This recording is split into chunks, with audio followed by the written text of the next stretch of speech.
Haha, so you want to build an outpost, the reimagining of the dumpster fire that was settlement systems in Fallout 4. I've had word from a settlement asking for help. Shut up! Well, slow down, Space Pioneer. There are several very important things you need to know about building in Starfield to avoid adverse effects. How do you tell if it's on or not? This simplified outpost training video is organized into timestamp sections of all the basics of building you need to know, as well as the important and very frustrating parts that for whatever reason, the game does not tell you how to do. Why? Because you, that's why. And as always, a spacer needs to be prepared. Consider subscribing and liking the video now for more quality quick guides of Starfield. Hey, thanks in advance, guys. Seriously, I'm having such a good time with my Starfield content right now, and it is great to have some of you along for the ride. Now, the first thing that you need to do when building an outpost is determine the best planet to put it on. Luckily, you're not just limited to one single outpost, but you can build up to 8 around the galaxy that can be active at any given time. Though that's going to require quite a bit of building to make that many outposts worth your while. So let's just start with your first. Now, every video that I've seen on outpost building tells you where to place your outpost based on what resources the planet has to offer that you can gather. But that isn't the only factor. You also need to make sure that you're choosing a planet that has an optimal climate that will give your base the most power and fastest production. Once you get into power supply in the building tab, you'll notice that you're going to have solar panels, wind turbines, generators. These items are the most important constructions of your outpost, as you're going to need them to power anything that you want to do. And they won't have the same amount of power output or even be available on every single planet. So starting with solar panels, to get the most power you can from these, you're going to need to refer to the temperature section of a planet survey. After some testing, the hotter the planet, the more solar power it produces. For example, when I tried to lay down a solar panel on Nisoi, which has a temperate temperature, basically a balanced temp, I had 6 power from my solar panel, which isn't bad, but then I took it to Voli Beta in the star system of Voli, the same system as the city of Neon, and its temperature was scorching. So my solar panel had 8 power, but I didn't even have the option to build a wind turbine here because this planet has no atmosphere, which is what determines how effective your wind power can be on a planet, the thickness of the atmosphere. So Voli Epsilon, for instance, whose atmosphere was labeled as thin, had an output of 3 power for wind turbines, but on Erebus, where the atmosphere is labeled as high, it actually outputs significantly more at 10 power. But those are just the renewable energy sources. The final is the most powerful, but it's not going to be available on most planets, and that is the fuel generator.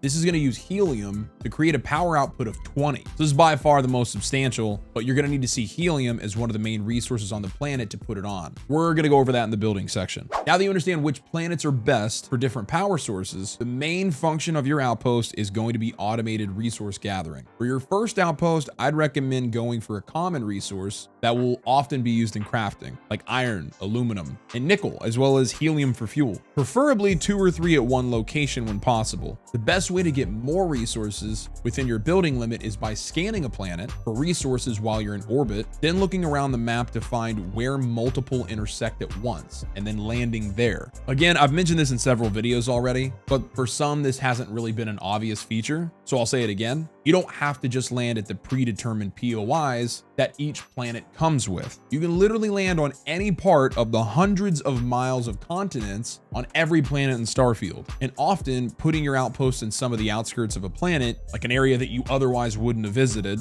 can see more resources or other hidden areas that Bethesda designed into the map. In my case, my starter planet was Voli Beta, the scorching planet from earlier. This is probably one of the best starter planets for an outpost because it has aluminum, a common crafting resource, and helium, which is used to fuel the generators that you build as well as fuel your ship later. Now we're almost ready to build, but I have a couple tips to quickly get the resources you're about to need for building. Firstly, you're going to need a lot of minerals, especially iron and aluminum. These can be found naturally on planets that have these resources, but iron is also really easy to get by shooting asteroids in open space. But if you have enough credits, you can also just go buy plenty of iron by dropping into the commercial district of New Atlantis, the main city in Starfield on Jemison, in the Alpha Centauri system. And as soon as you get off the tram, head straight, and then on your right, you're going to see a United Colonies trader in a green building who sells iron, nickel, aluminum, lots of other resources. So if you're short but don't want to spend the time gathering, this is where you go. And this goes the same for industrial crafting materials like zero wire or adaptive frames, very important items that you're going to need a lot. You can find these items all over industrial areas, but if you just want to buy some of these, the one-of-a-kind salvage center on the planet Nera in the Nerion star system, right above Alpha Centauri, has a giant warehouse guarded by laser turrets. But if you go through the door, there's an NPC named Gel that will sell all of these types of crafting materials. All right, now that we know where to build our outpost and we have the materials to do so, let's start building.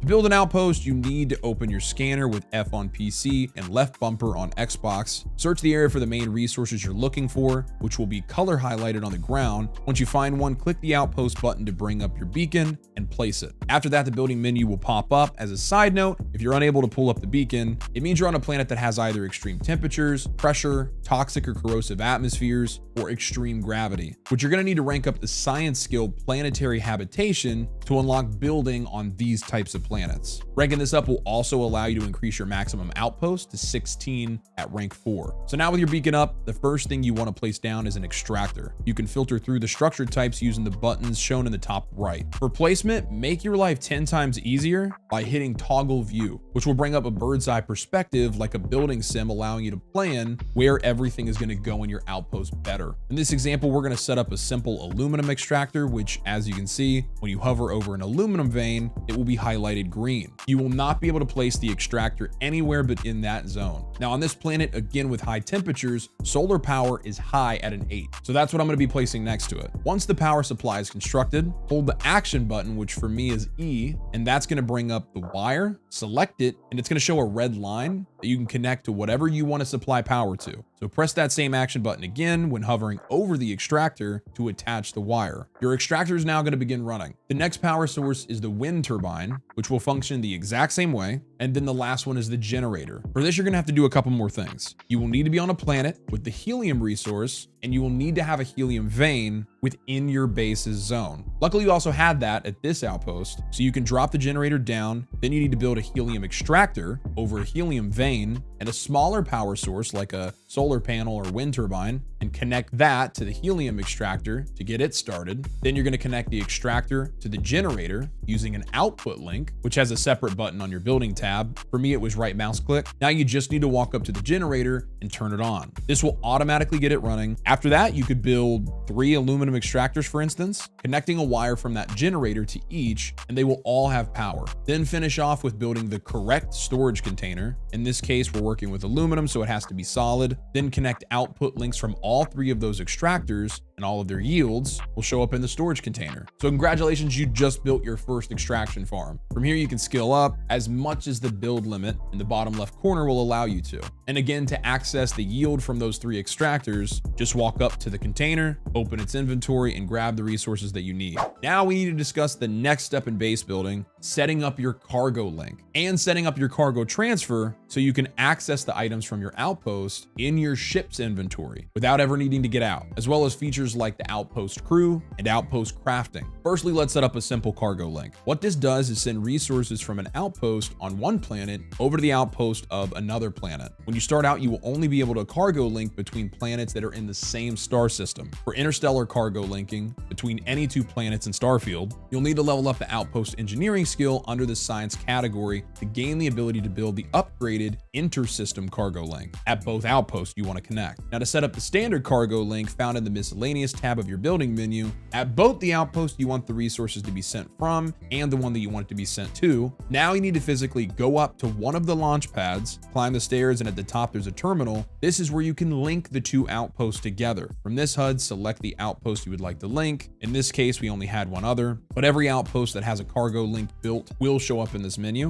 All right, now that they're linked, you're all set to start sending resources between them. To send, I'll give a simple example. If you have an extractor with power that's currently producing resources, create an output link from the extractor like we did earlier and connect it to the red container on the cargo link. This is the outgoing box. And now anything that this extractor produces is going to be sent to the incoming container of the other outpost that it's linked to, which is the green container. From here, same as before, you can scale to send massive amounts of resources between outposts, and you can also connect a bunch of storage containers to the outgoing of the other outpost if you want to store a lot more. If you guys have any questions about that, let me know down in the comments below, and I'll do my best to answer what I can. Now the transfer transfer container. This has been something that I've seen a lot of people confused about, including myself till I figured it out. This is the structure that's needed to access your outpost resources without having to leave your ship, making it a huge boost to quality of life in Starfield, and it just feels more immersive. So start by building the transfer container, then create an output link from whatever it is in your outpost that you'd like to be able to access from your ship, whether that's straight from a few extractors or from some storage containers. Connect whatever it is that you want to that transfer container. Then you need to build a landing pad for your ship. This will not work without it. After your landing pad is built and you have a flow of resources that are connected to the transfer container, you're done. And you can now access the outpost resources from your ship. Now, the next thing that you need to, seriously, that's how so many of the guides on the transfer container ended. Nah, I got you guys. Go into your ship now, and instead of accessing your cargo hold by just going into your menu, you need to actually find the terminal for your ship's cargo hold. This should be around your seat in the cockpit. Now on that, click transfer, which will open up the trade menu. And then in the bottom right, you're able to filter between what inventory you want to access. On PC, that button is Q. So you can switch to your inventory, you can switch to your ship's inventory, but now you should also see whatever you name that outpost as an option while cycling through. From here, you can move items from the outpost to your ship, effectively giving you quick access to resources from your outpost. Though this only pulls up the outpost you're currently landed at. None of the others are going to appear here. Next up, we have crew stations. At the start, you'll only be able to craft one per outpost, but you'll gain the ability to make more by leveling the outpost management skill under science. The point of the crew station is it allows you to assign your ship's crew members to work at your outpost. Their primary function is making the thing run more efficiently. You don't have to do anything once you assign them. They'll just passively make your extractors produce more and things like that. The more you have at the outpost, the higher the efficiency. To assign a member of your ship's crew to an outpost, build a crew station, and then pull up your main menu HUD, select ship in the bottom left. This will pull up your crew list, as well as their perks, which are important here. The goal would be to assign members of your ship that would be more beneficial at the outpost rather than on your ship. The first two you likely get are Heller and Lynn. They come with outpost engineering and outpost management. These actually can make your outpost even more efficient, so they're a great choice to send to your outpost. But somebody like the payload specialist I hired in Neon would be better on the ship, as it gives my spaceship extra carry weight of I think 50 pounds. So click whatever button it is for you to assign while you're hovering over who you want at the outpost, then select which outpost you'd like them to go to and confirm. That crew member will now be at the outpost. Now there's a few other outpost basics that you need to build to progress and add more to your quality of life, like the larger landing pad that allows you to modify your ship from your outpost, self-service bounty clearance to remove your bounties, furniture, decorations, and stuff like that for the inside of your outpost, prefab structures. All of these are mostly self-explanatory, unless you're trying to start farming and planting, which I'm going to be discussing in the next video. There's also the boost scanner. What this is supposed to do is, let's say your hand scanner range is 20 meters. That means to scan something, you will need to be within at least that distance. If you build the scan booster, it's supposed to double that to 40 meters, which would drastically speed up the time it's going to take to survey planets, which is one of the best ways to make credits and XP passively. But again, I won't get into all that in this video. If you want to know how to profit the most from planet surveying, I just made a guide on that before this one. But the problem with the scan booster is even after connecting it to power and seeing that it's clearly on, there's no noticeable difference to your hand scanner. So if anybody has any ideas, please let us know in the comments below. Now, lastly, you're going to want to unlock more structures and more features for your outpost. So you're able to build all the benches, like weapon modding and crafting benches, and so on. But the research table is the main one you're going to need. Here, you'll be able to invest resources into unlocking new outpost features like robots that will tend to your garden once you build one, or your fabricator, which will make industrial materials like adaptive frames for you much faster. All of these, including intersystem cargo links, are advanced outpost building features, which will be right here once I have it up. If not, it's going to be some other Starfield tips. You're going to be able to tell from the thumbnail. See you there.